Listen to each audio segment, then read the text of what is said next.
tetapi ini kuat. Yang pertama,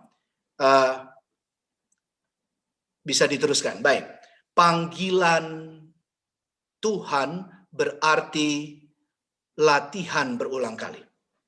Jadi yang pertama, panggilan Tuhan itu berarti latihan berulang kali. Panggilan apa Pak Lusindo, Pak Pendeta? Panggilan apa teman-teman dan Bapak dan Ibu saudara-saudari? Panggilan ilahi.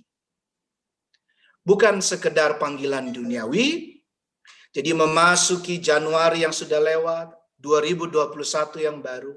Yuk kita merefleksikan, memantulkan firman sabda Tuhan ini ke diri kita pribadi lepas pribadi, tapi juga memantulkan, merefleksikan dengan ke keluarga kita.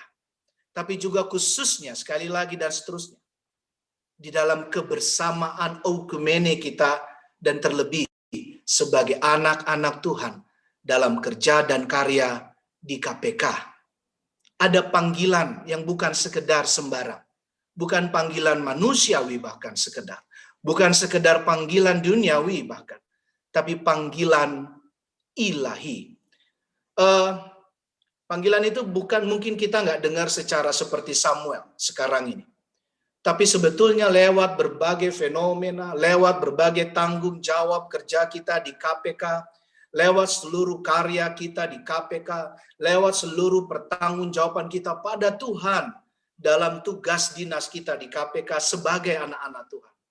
Nih, salah satunya saya mau kasih lihat, kita boleh meresap atau menyerap apa panggilan Tuhan lewat, ini saya kutip dari berita KPK. Bisa diteruskan? Ini dari tanggal 1 Februari, berita KPK, ya. Itu Corruption Perception Index, CPI, CPI gitu ya, tahun 2020. Skor Indonesia menurun. Ini berita dari kalian, dari KPK, dan syukur kepada Tuhan. Jadi dikatakan di sana, izinkan saya baca saja dengan cepat.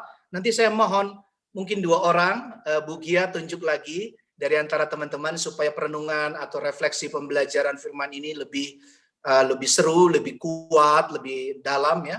Apa yang Anda dapat dengan cuplikan kecil ini saja. Tapi izinkan saya baca ya berita KPK ini. CPI atau CPI, Corruption Perception Index yang dirilis Transparency International beberapa waktu lalu menunjukkan, nah ini dia, menunjukkan penurunan skor dan peringkat Indonesia, negeri kita tercinta. Walaupun terjadi peningkatan pada indikator penegakan hukum, kontribusi terbesar yang menyebabkan turunnya CPI terkait dengan sektor ekonomi, investasi, dan kemudahan berusaha. Bu Gia bisa minta tolong minta tolong kepada tunjuk 2 teman, karena saya tidak terlalu kenal, apa yang Anda dapat dari cuplikan kecil ini saja dengan tematik kita saat ini, bahwa ada panggilan ilahi, dan itu berarti panggilan Tuhan itu disuruh berlatih berulang kali seperti Samuel tadi. Bu Gia bisa minta tolong.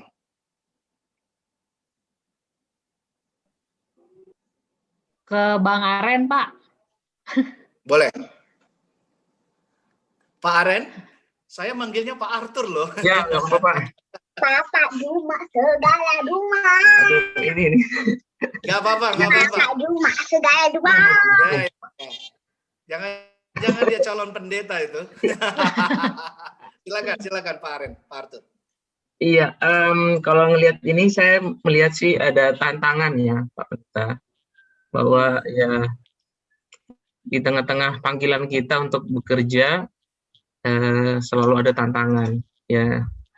Memang kalau misalnya dilihat dari CPI ini berarti ada tantangan yang mungkin lebih lagi ya buat KPK. Ya, ini bukan cuma buat KPK juga sih sebenarnya, tapi buat pemerintah dan seluruh masyarakat.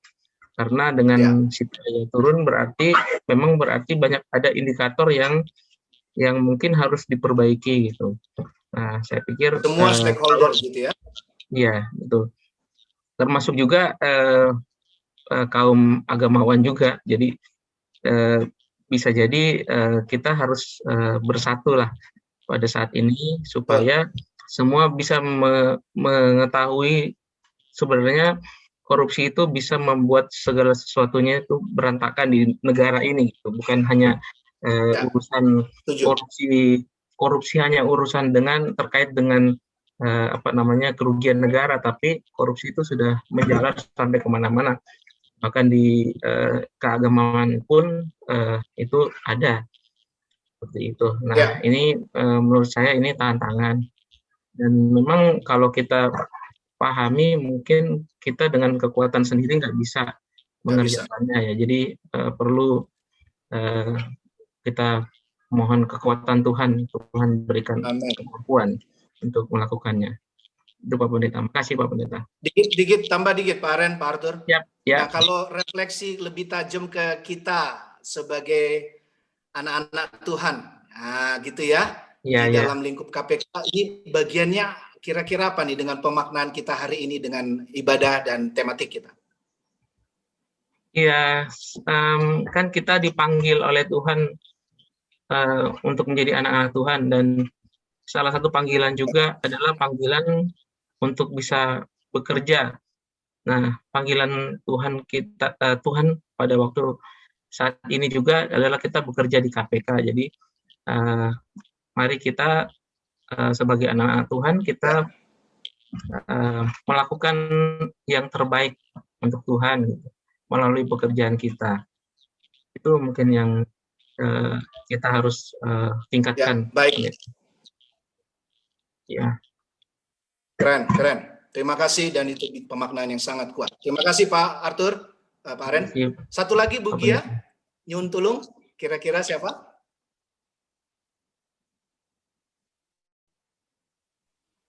Siapa lagi nih Bang Aren? Saya yang tunjuk ya? Iya boleh, Bang Aren yang tunjuk. Boleh. Siapa ya? Pak Yo aja deh. Boleh. Ada Pak Yo? Siap Bang Aren. Aduh, Bang Aren disposisinya ini. Iya. Saya nggak lihat mukanya Pak. Takutnya yang lain nggak ada nih Pak. Oke, baik. Ya, tadi saya bersembunyi Pak juga. Yonatan ya, Pak Yo, silakan Pak Yo. Iya, siap Pak Pendeta. Jadi kalau bagi kami dihubungkan dengan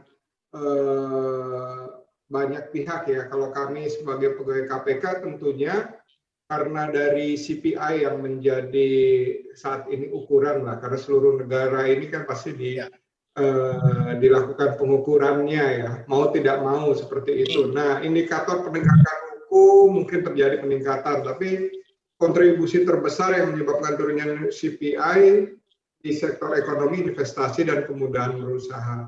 Tentunya KPK secara tugas dan fungsi memiliki juga kewenangan untuk monitoring penyelenggaraan pemerintahan.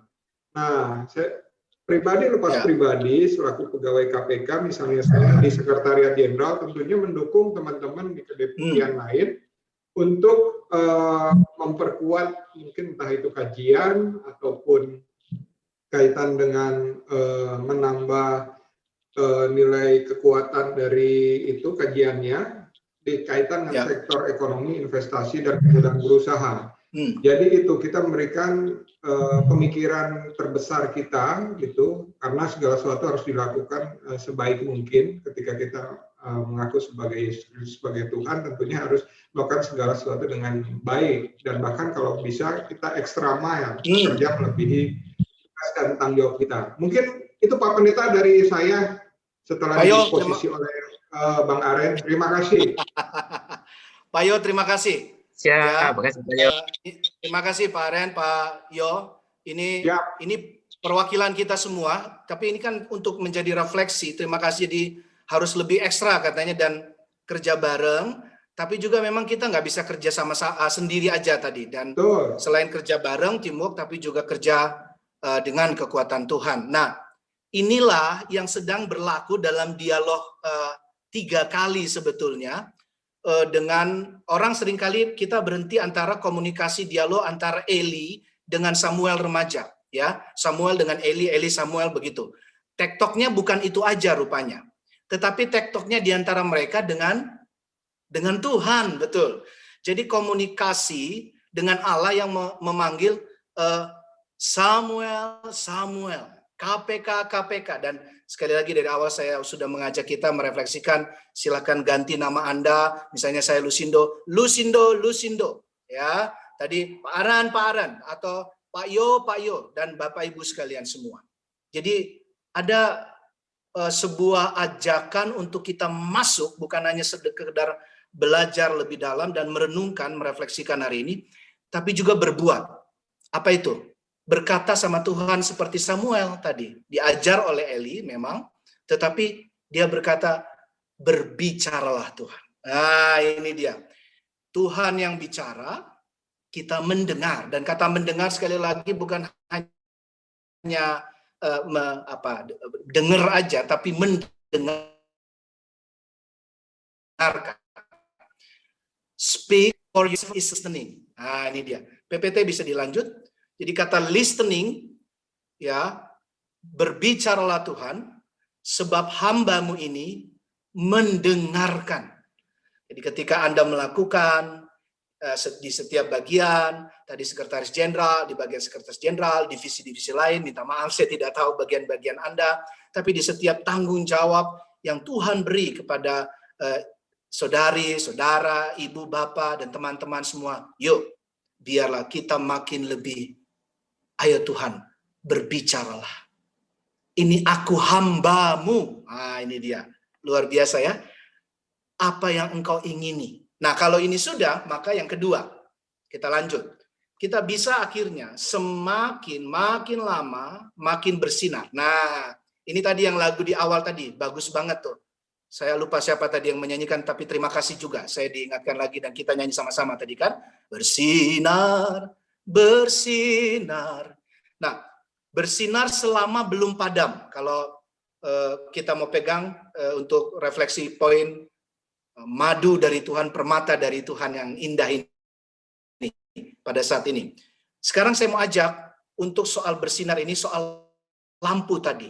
Lampu ada 7 ya, itu yang di dalam ruang Maha Kudus dari kemah suci sinagog, itu memang dinyalakan ketika khususnya dijaga pada saat malam sampai dengan pagi. Jadi ada sesi-sesinya.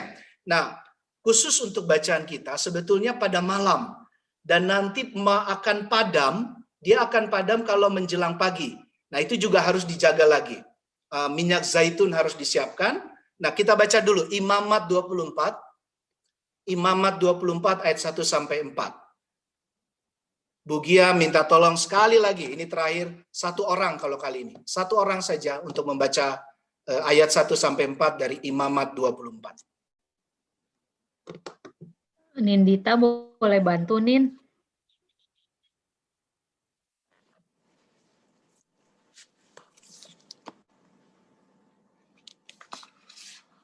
Ibu Nindita, kami persilakan.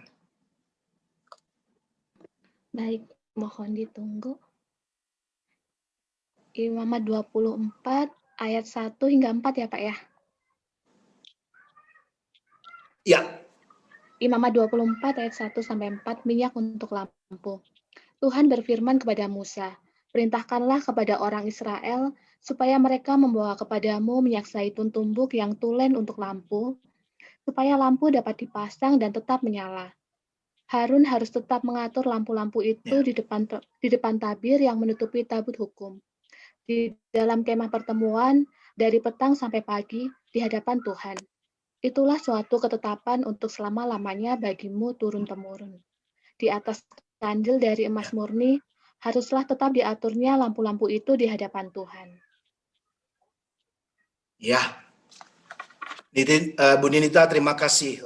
Lihat, ini bagus ya ketika ada kita temukan misalnya, nanti bisa dibaca ulang lagi tiap kita pribadi pas pribadi, juga ayat-ayat seterusnya di situ, Imamat 24 juga. Tapi ini penguat. Misalnya ya, dikatakan tadi, supaya mereka membawa kepadamu, ayat 2-nya itu ya, minyak zaitun tumbuk yang tulen. Minyak zaitun tumbuk yang tulen.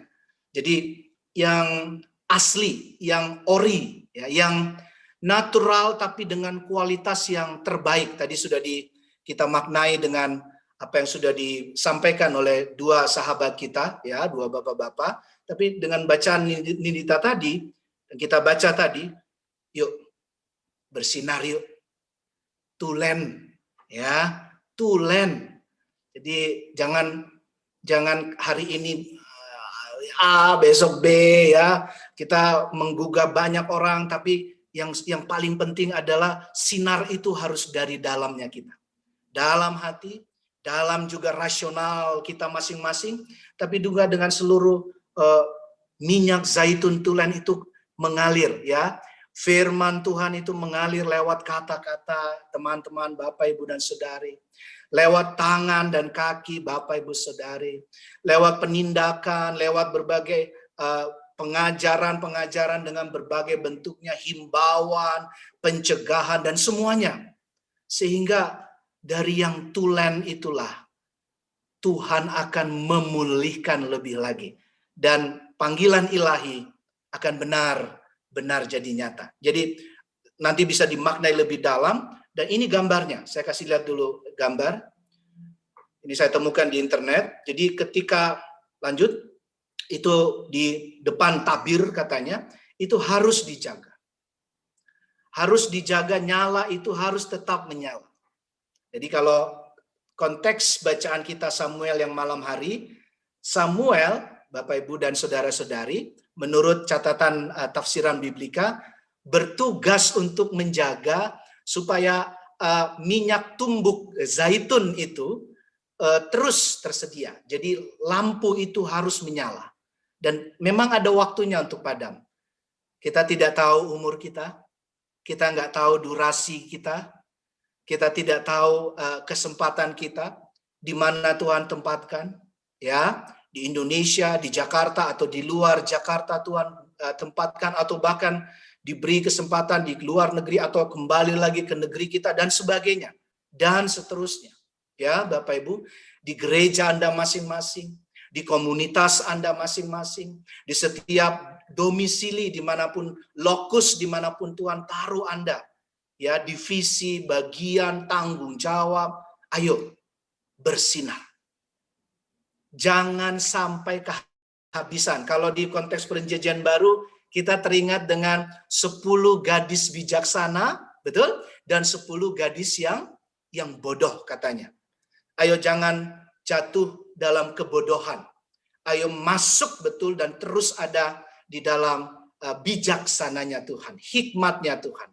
Firman Tuhan bilang pengetahuan bisa dicari. Itu di Amsal, ya. Tetapi hikmat dari Tuhan itu datangnya dari Tuhan langsung. Ya, semua dari Tuhan, tetapi untuk minyak zaitun akan kebenaran, akan kesungguhan, terang itu, ya, yang memancar itu harus terus menyala. Yang paling sederhana adalah saya tentu sebagai tadi soal rohaniawan, dan juga kita semua sebagai pelayan-pelayan, sebagai anak-anak bangsa Indonesia, tapi juga sebagai warga bumi di tengah pandemi ini. Misalnya kita sama-sama terus jangan jera-jera melakukan 3M.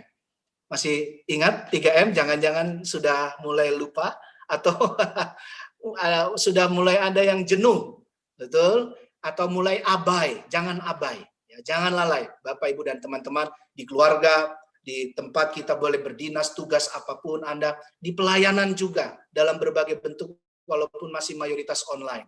Ya, memakai masker, yes, cuci tangan, dan menjaga jarak. Bahkan kalau boleh dari sekarang saya mengingatkan dan tidak bosan-bosan untuk kita, kalaupun nanti tepat pada waktunya, indah pada waktunya, pandemi sudah selesai, tetaplah untuk melestarikan hidup yang sehat, ya. Dan inilah sambutan kita pada Tuhan. Ini respons kita yang bukan hanya dengan mulut tapi juga dengan perbuatan. Samuel tidak hanya menjawab dengan lisan.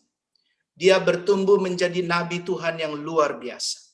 Dia bahkan yang mengurapi Daud, dan dari Daud terus kalau turun temurun sampai kepada Yesus Tuhan dan Juru Selamat kita. Terus begitu. Jadi lihat, ada rantai yang Tuhan selalu sambung dan Anda ada di dalamnya. Oke, ini ayat terakhir, ayat 10. Ayat 10. Lalu datanglah Tuhan, berdiri di sana, dan memanggil seperti yang sudah-sudah. Berapa kali tadi? Yes, 3 kali. Samuel, Samuel. Dan Samuel menjawab. Ayo baca sama-sama, 3 ya. Berbicaralah, sebab hambamu ini mendengar. Teman-teman, bagian yang terakhir, saya mau Anda mendekat ke laptop Anda, atau silakan pegang handphone Anda. Saya mau Anda cepat saja, sambil kita mengambil waktu sedikit saja di akhir